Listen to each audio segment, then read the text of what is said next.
was the 957th Field Artillery Battalion.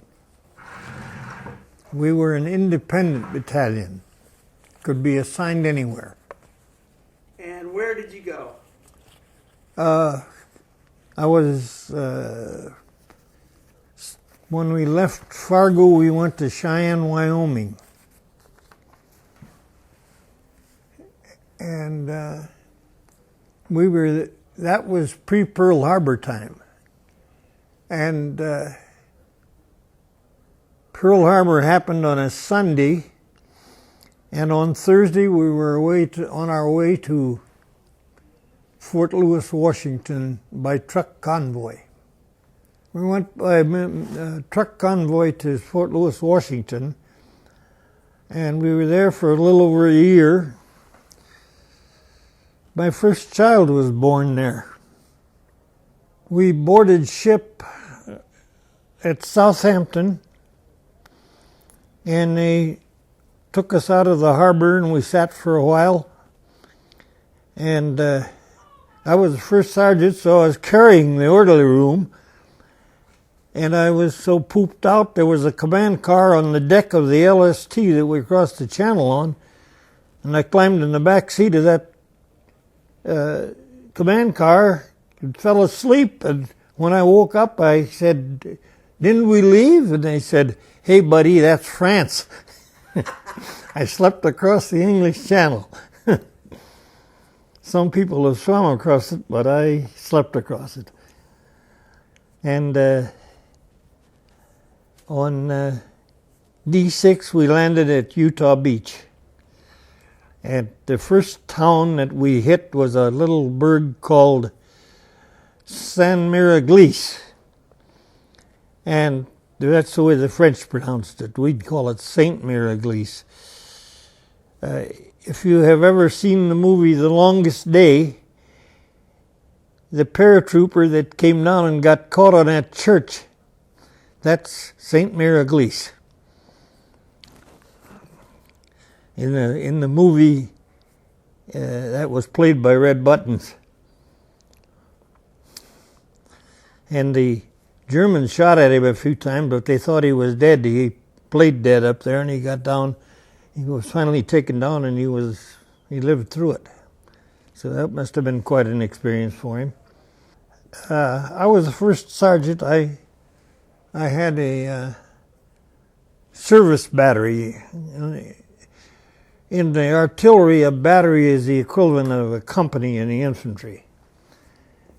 Our duties was to furnish all the supplies for the battalion. And that, during the time we were over there, we fired over 90,000 rounds of projectiles that weighed 96 pounds apiece. And service battery hauled every ounce of that. What we did, the service battery kept the whole battery supplied. We went and got the food in the morning, and we had what we called a ration detail, and they rationed it out to the batteries on a per man basis. And I gotta say, for wartime, we ate pretty good. And it's a strange thing. The cooks that we had were farm boys from North Dakota, and they went to a cooking school in Fort Riley, Kansas. And by golly, they turned out to be pretty good cooks. So the Army must have had a good school there. The worst part? A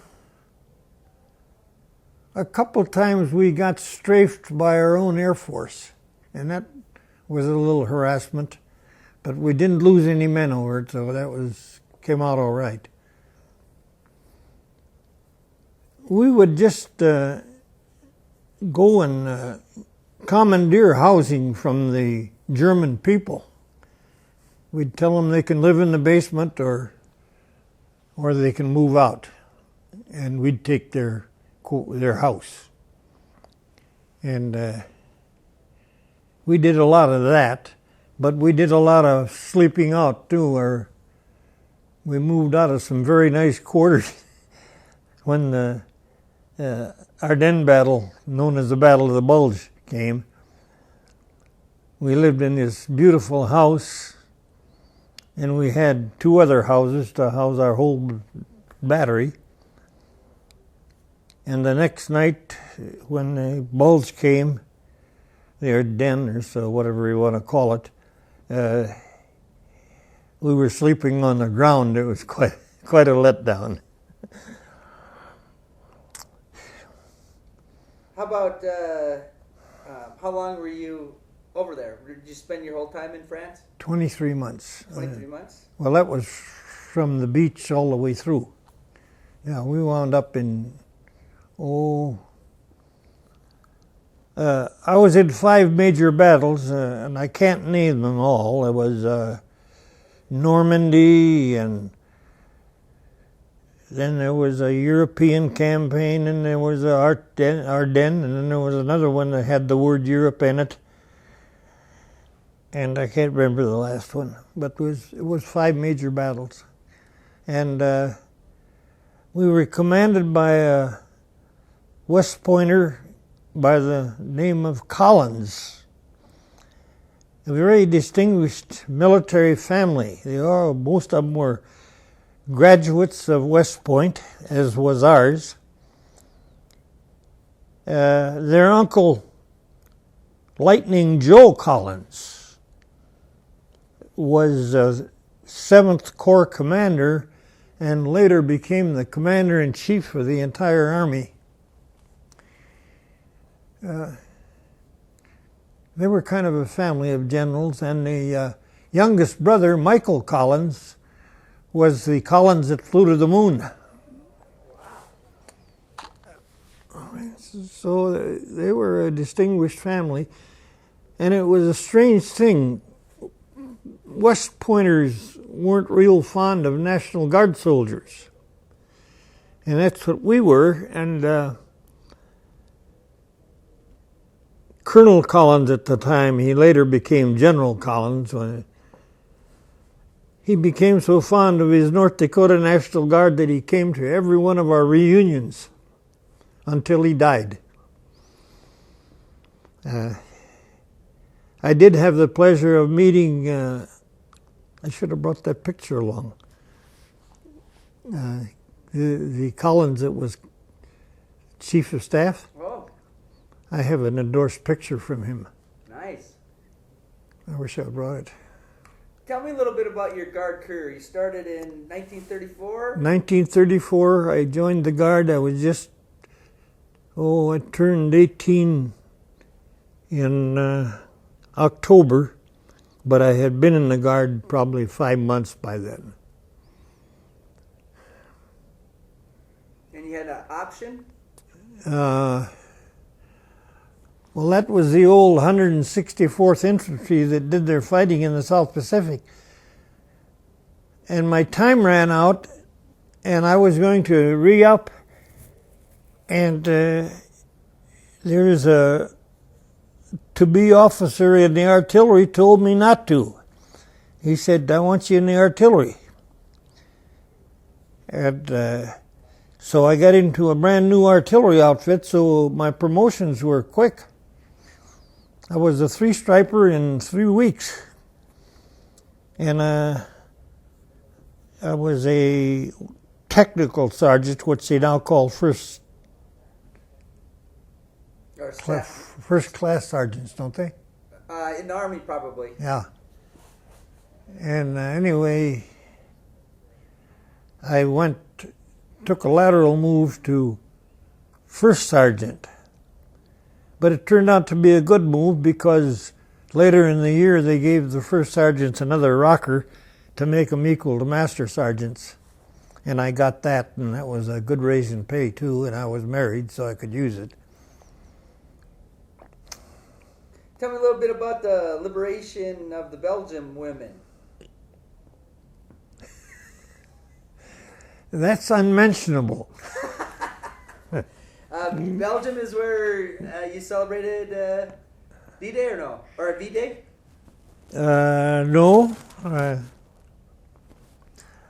I was in OCS on Victory in Europe Day, and about half of the class resigned because we didn't know how the war in Japan was coming out.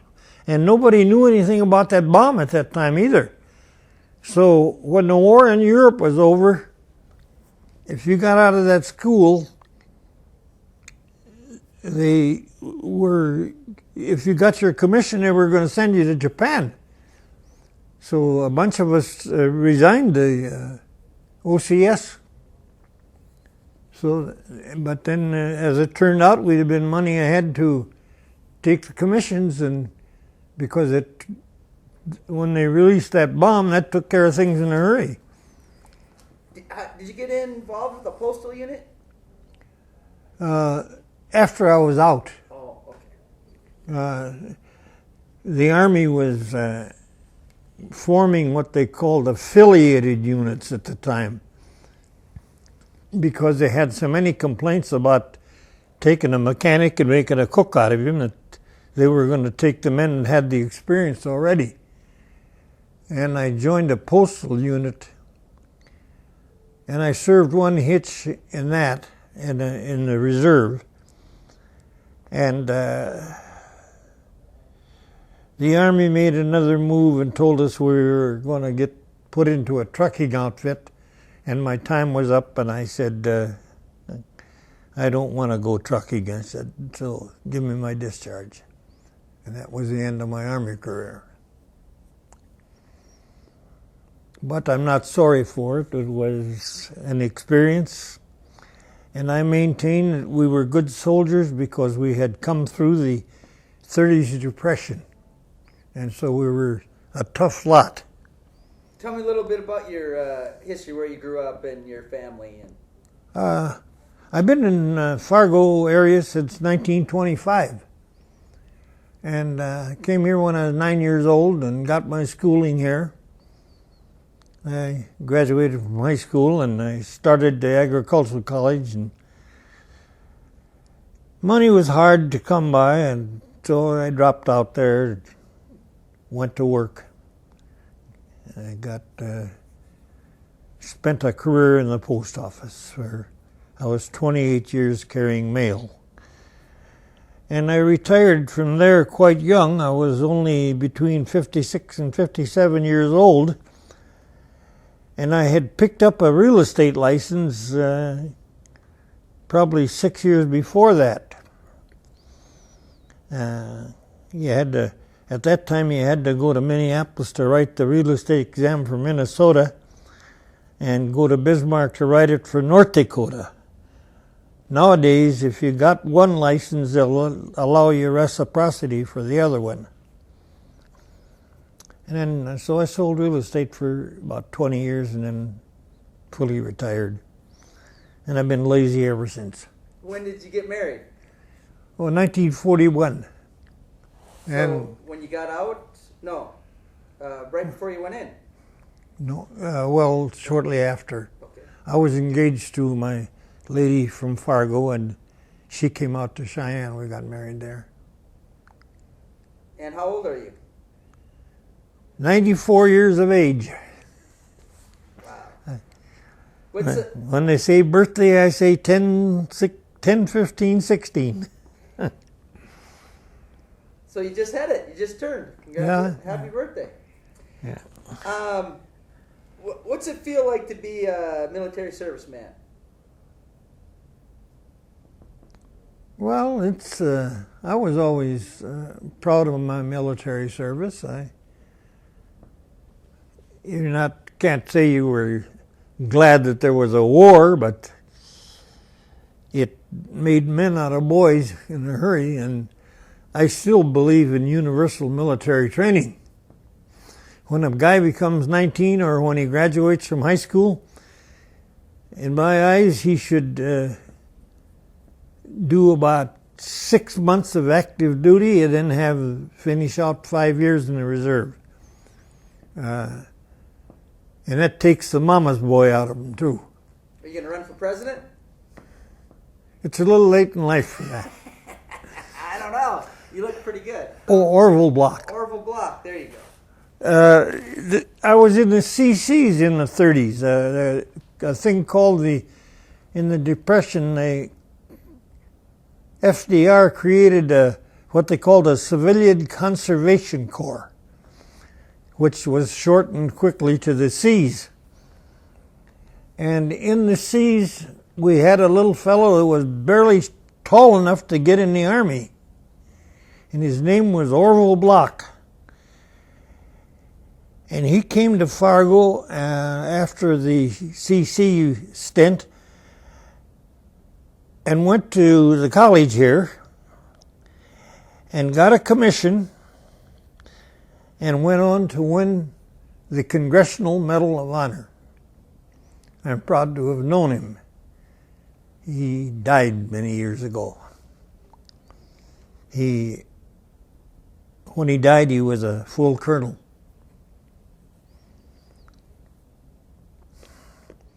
We had a saying about him that if you didn't believe Shorty Block was a good man, just ask him. But he was a good man and a good friend. My sister had a few dates with him. Neat. We heard about your first daughter. We heard about your wife. Do you have other children? I had 3 sons, and my oldest was a severe diabetic and died at the age of 52. I was actually talking to him to his last breath. He was sitting on the Davenport and he quit breathing. And the medics were coming down the hallway at the time, but they couldn't revive him. And then I lost my youngest son in an automobile accident a year ago when he was coming to my birthday. I had a brother that I was very close to, a younger brother, and he died about 2 weeks ago. So that's what you get for living to be 94. You see your friends and kids and relatives die. You know, the World War II vets are getting so thin around here. When I left for the artillery, the infantry was already gone a month or 2 ahead of us. And then the artillery left, I think it was April when we got federalized. And we went to Cheyenne, Wyoming right away. Any names you remember from the Guard?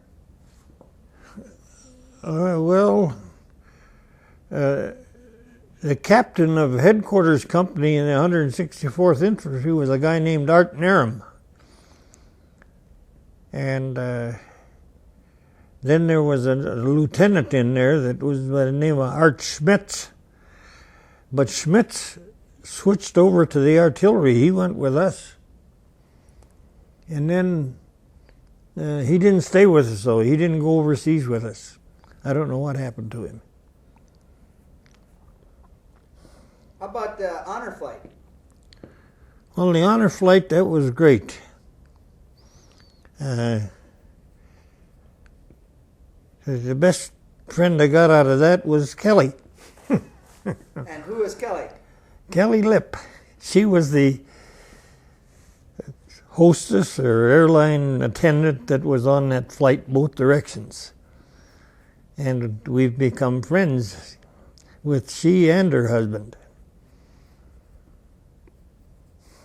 How was the trip? The trip was wonderful. And my youngest son was still alive then, so you could take a companion if you paid their fare, and so I took my youngest son. And I'm so glad I did, because he didn't live too long after that. Anything that comes to mind that we haven't talked about? Well, Well, in the war, we had good times and bad times. One house that we took over from the Germans was the nicest house I have ever lived in before or since. And for my orderly room, I took the living room. It had a grand piano in one corner, had French doors opening out onto a terraced garden. It was a beautiful place. It was in Stolberg, Germany. And we were there for 3 weeks before the Battle of the Bulge, and we went back and we were there 3 weeks afterwards. I had a brother-in-law that was a major, and he said he knew it was going to take a major offensive to get us out of those quarters. What do you remember about the Battle of the Bulge? Well, from those beautiful quarters, when the Bulge started, we were sleeping on the ground the next night. So that was a letdown. Did you lose some buddies? No, I don't think we lost anybody in that. But there was a lot of battling, but we were lucky. Our battalion, I think, only lost one man in that. Nice. And that was an accident that had nothing to do with combat. He was in a gun battery, and they got a hang fire. You know what a hang fire is? When you pull the lanyard, the shell don't go. And there's a correct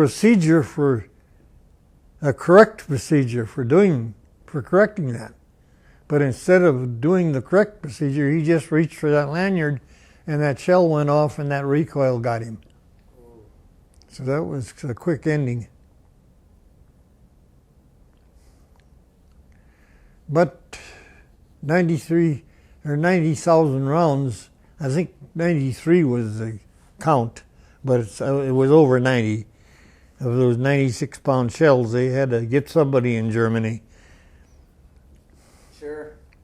Who'd you serve under? A man named Collins. Oh, that's right. You told me that. That's right. Yeah, they were a West Point military family. In fact, his uncle, Joe Collins, was chief of staff. Yeah. Right.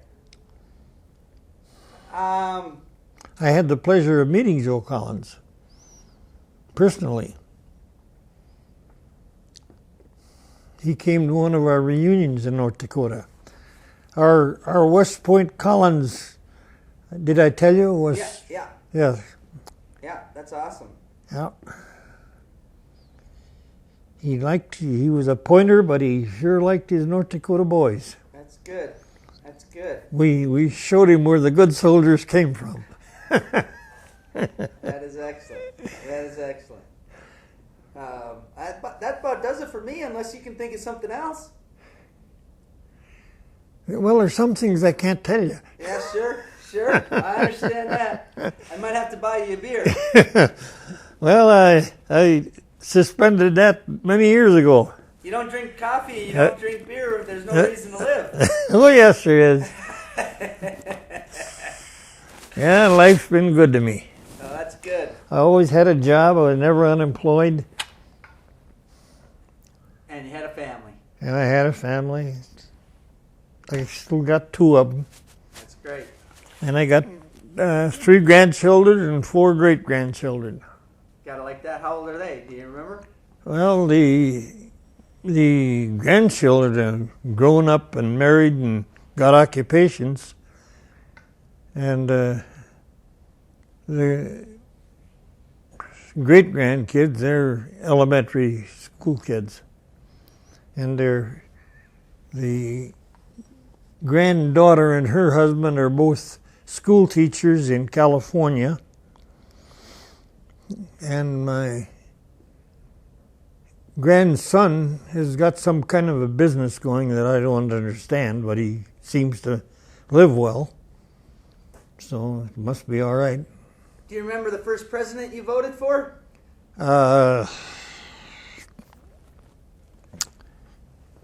Yes, he was Republican.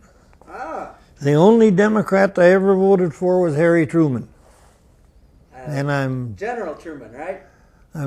no, he wasn't a general. Wasn't he? No. Oh, I thought he was. He was a National Guard colonel at one time. Oh, but not a general. I thought he No. was a general. No, and he wanted to get in the battle in the. Let's see, he was vice president when the war was on, you know. Yeah, yeah. And then when Roosevelt died, he became president, and then he got elected for a term too. I had a brother-in-law that had the pleasure of meeting Harry Truman, and the brother-in-law died an old Republican, but he said he admired Truman. What about your... And he had the pleasure of meeting Truman. Neat. How about your breakfast buddies, your coffee buddies? Do you know of all the guys that left Fargo, there was 2 companies of infantry and 2 batteries of artillery. I can only put my finger on one guy besides myself that's still around here. Really? A guy in Moorhead by the name of McLaren. Wow. And I think he's in a home. Wow. When's the last reunion you were at? We suspended those about, around 2000, because the guys were getting old enough, there was only a dozen or so that could travel anymore. That were interested, that could travel, so we just voted the last one we had that we were going to quit having them. But our guy Collins came to every one of them until he died. That's awesome. Yep. So we made a Christian out of that pointer. Good, good. How was your faith walk through the war? Pardon? How was your faith walk, your relationship with God through the war? Well, it was kind of hit and miss, but there was a Baptist preacher who used to come around about maybe once every other week, and I'd round up the guys that wanted to go to church, and strangely enough, the old saying about there's no atheists in the foxholes come pretty close to being true. Because you'd see those big burly creatures that you didn't think knew there was a God come out of their foxhole after a strafing or something, squeezing their prayer book. When I got to tell you, when we were in the National Guard, we had drill once a week. And we got $1 for the drill if you're a private. And I think when I got promoted to corporal, I got $1.15. You're the rich guy. And anyway, we used to go to Camp Grafton, and you read about Devil's Lake becoming unmanageable. In those days, you could wade across it. 1934, there was 2 to 4 inches of alkali dust on it. You could get a hot dog or a hamburger for a nickel, because that's what we used to do after drill. We'd go up to Gus somebody had a hamburger shop, and we'd go have a hamburger or a hot dog. It cost us a nickel. And the tip you left was usually a nickel. Really? Yeah, Wow. Nickel or a dime. What about a Coke? Oh, a Coke was a nickel. All pop was a nickel. If you bought a bottle of pop in a grocery store, it was a nickel. If you drank it there was a little deposit on the bottles, I think, if you took it out. But you could get it back by bringing the bottles back. Is there anything you missed overseas that you remember? Like milk or hamburgers or... We didn't get much fresh milk, but the Germans were big on you had to have an authorization. But we had a battery clerk that would make up that authorization, and he'd sign it with some phony lieutenant or something, and we'd go out and buy eggs and milk. And they'd want to see the papier. And anyway, we had one. Anything you remember doing, first thing you did when you got back to the States? Let's see, I landed at Hampton Roads. That's in Virginia, isn't it? I think so. And got on a train, I think, the next day, because I was in charge of a carload of guys.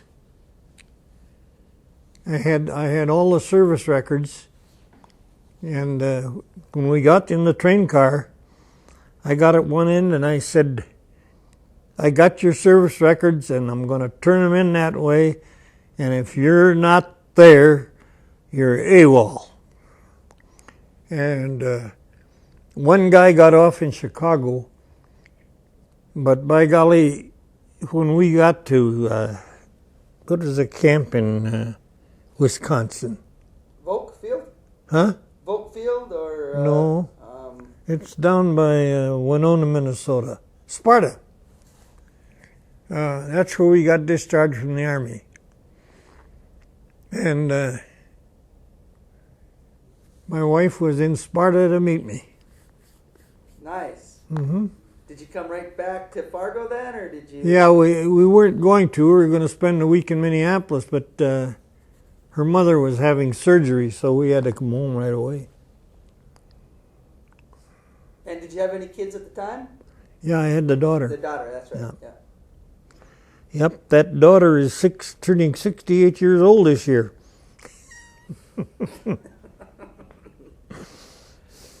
You're a blessed man. Well, I've been fortunate enough, but it's no fun to bury two of your kids. No, I'm sure not. And then your younger brother and a lot of your friends, that goes with getting to be 94 years old. Was your brother in the military? Oh yeah, he was in the Navy. He was the only guy in the family that was in the Navy. And he was in World War II as well, or? Yeah. Yeah. Yeah, but he didn't go to sea until the war was over. Then they took a cruise down, they patrolled around Gitmo Bay. And my brother Art, that was the oldest guy in the family, and my brother Fred, we were all in Europe at the same time. I still look back and feel sorry for my poor mom. And we never did mention the differences in the services, because we didn't want her to know how much more dangerous the infantry was. Right, right. When we got home, she said, I never worried as much about you and Art as I did about Fred, because he was in the infantry. Nobody fooled her. And no one fooled her, No. But you had to feel sorry for the moms in that war. Heck, there was a family down at Lisbon that had 5 of them in. Wow. And that's like the Sullivans. You know, the Sullivans all got killed. Yes. 5 of them in one family. That's where they never would put that many on a ship again.